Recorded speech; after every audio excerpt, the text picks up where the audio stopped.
Hi friends, welcome to 4-Star Studios. வாங்க இன்னைக்கு ஒரு கப் கடலை மாவு இருந்தா சட்டுன்னு செய்யக்கூடிய ஒரு இன்ஸ்டன்ட்டான ஸ்வீட் ரெசிபி எப்படி செய்யலாம்னு பார்க்கலாம். வீட்டுக்கு திடீர்னு ஒரு கெஸ்ட் வந்துட்டாங்க, இல்லை உடனடியாக உங்களுக்கு ஏதாவது ஒரு ஸ்வீட் சாப்பிடணும் போல இருக்குன்னா கொஞ்சமாக கடலை மாவு இருந்தால் போதுங்க. ரொம்ப டேஸ்டியான இந்த ஸ்வீட் ரெசிபி நீங்கள் ஒரு 10 நிமிஷத்தில் செஞ்சு சூப்பராக ரெடி பண்ணிடலாம். இப்போ வாங்க இந்த டேஸ்டியான ரெசிபி எப்படி செய்யலான்னு பார்க்கலாம். பாருங்கள், பார்க்குறதுக்கே ரொம்பவே சூப்பரான ஒரு டெக்ஸ்சரில் ரொம்பவே பர்ஃபெக்டான பதத்தில் இந்த ஸ்வீட் உங்களுக்கு வரும். இப்போ எப்படி செய்யலான்னு வாங்க வீடியோக்குள்ளே போய் பார்க்கலாம். இப்போ பாருங்கள், அதுக்கு ஒரு பேன் ஹீட் பண்ணிக்கோங்க. அதில் இந்த கப்பில் பாருங்கள், சின்ன கப்பு தான், இதில் அரை கப் அளவுக்கு நான் கடலை மாவு எடுத்திருக்கேன். இது கடையில் வாங்கின கடலை மாவு தான். இதை இந்த பாத்திரத்தில் சேர்த்து நல்லா அந்த மாவுடைய பச்சை வாசனை போயிட்டு நல்லா கமகமான மாவு வறுபடுற வாசனை வர்ற வரைக்கும் ஒரு 2 நிமிஷத்துக்கு நல்லா வறுத்துக்கோங்க. இப்போ இது ஒரு பக்கம் எடுத்து வச்சுக்கோங்க. இப்போ எந்த கப்பில் மாவு எடுத்தீங்களோ அதே கப்பில் 1 கப் அளவுக்கு தண்ணி சேர்த்துக்கோங்க. அரை கப் மாவு எடுத்திருந்தோம், அதுக்கு 1 கப் தண்ணியை வேறொரு பாத்திரத்தில் சேர்த்துட்டு அரை கப் அளவுக்கு சர்க்கரை எடுத்துக்கோங்க, ஜீனி. அதை இப்போ இந்த தண்ணியில் சேர்த்துக்கோங்க. கொஞ்சமாக ஏலக்காய் தூள் சேர்த்துக்கலாம். சேர்த்து நல்லா இதை கலந்து விட்டுருங்க.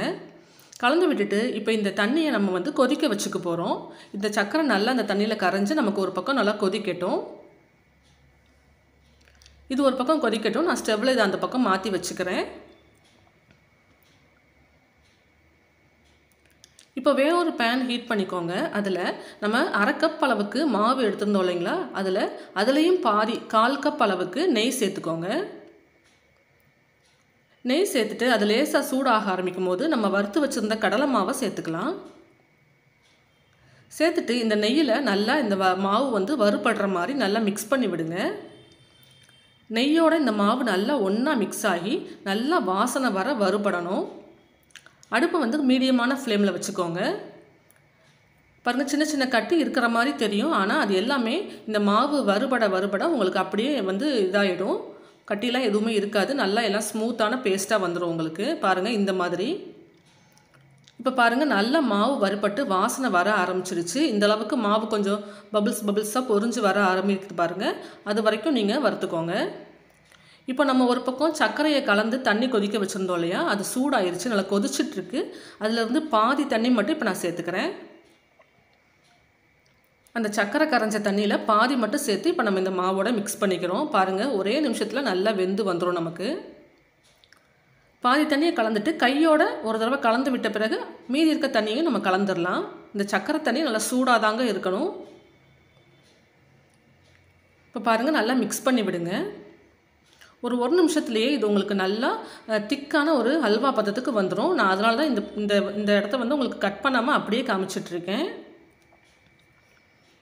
பாருங்கள், 2வது பேட்ச் தண்ணியும் சேர்த்துட்டு நல்லா இப்படி மிக்ஸ் பண்ணி விடுங்க. ஒரே நிமிஷத்தில் நல்லா இந்த மாவு வெந்து நல்லா திக்கான பதத்துக்கு உங்களுக்கு வந்துடும்.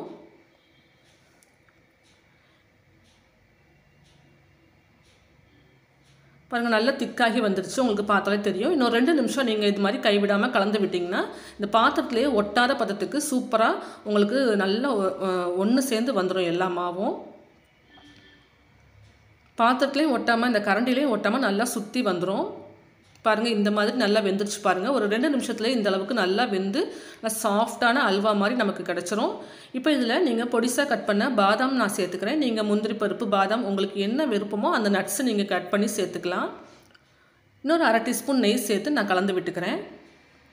அவ்வளோதாங்க. இப்போ இதுக்கப்புறம் ஒரு 2 நிமிஷம் மட்டும் நீங்கள் ஸ்டவ்வில் வச்சுருந்து இதை இது மாதிரி கலந்து விட்டிங்கன்னா நல்லா சூப்பரான பதத்தில் நல்லா எடுத்தாலே அப்படி ஸ்பூன்லேருந்து வழுக்கிட்டு போகிற மாதிரி ஒரு சூப்பரான டெக்ஸ்சரில் உங்களுக்கு ஹல்வா ரெடி ஆயிரும். கடலை மாவில் இந்த ரெசிபி நீங்கள் கட்டாயம் ட்ரை பண்ணி பாருங்கள். குயிக்காக செஞ்சிடலாம்.